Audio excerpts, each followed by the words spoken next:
అంత చిక్కని వైరస్తో కోళ్ల మృత్యువాత. నష్టపోతున్న రైతులు. కామారెడ్డి జిల్లా బాన్సువాడ నియోజకవర్గంలో వైరస్ కలకలం రేపింది. వైరస్తో వేల కొద్ది కోళ్ల చనిపోతున్నాయి. కోడ్ల ఫారం యజమానులు లక్షల్లో నష్టపోతున్నారు. వైరస్ సోకిందని చికెన్ ధరలు తగ్గిపోయి అమ్ముడు పోక షాపు యజమానులు సైతం నష్టపోతున్నారు. ఫారం యజమానులు నెత్తిన చేతు పెట్టుకుని వాపోతున్నారు. కిష్టపూర్లో 2500 కోడ్లు చనిపోయినట్లు యజమాని లింగం తెలిపారు. సుమారు 4.5 లక్షలు నష్టపోయినట్లు తెలిపాడు. ఎక్కడ చూసినా కోడ్ల ఫామ్లు ఖాళీ అయ్యాయి. ప్రభుత్వం ఆదుకోవాలని యజమానులు కోరుతున్నారు.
నా పేరు కూర్మెలింగం,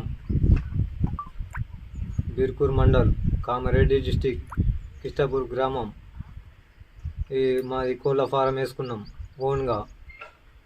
బర్డ్ ఫ్లూ వైరస్ వచ్చింది. వైరస్ వచ్చి 2,500 చనిపోయినాయి. దానివల్ల 4,50,000 లాస్ వచ్చింది. మళ్ళీ వాళ్ళు ఇక్కడ పెట్టద్దని ఒక 5 కిలోమీటర్ల దూరం తీసుకుపోయి పూడ్చి పెట్టేసాం. మాకేమైనా స్పందించి మాకేమైనా ఆదుకుంటే పుణ్యం ఉంటుంది.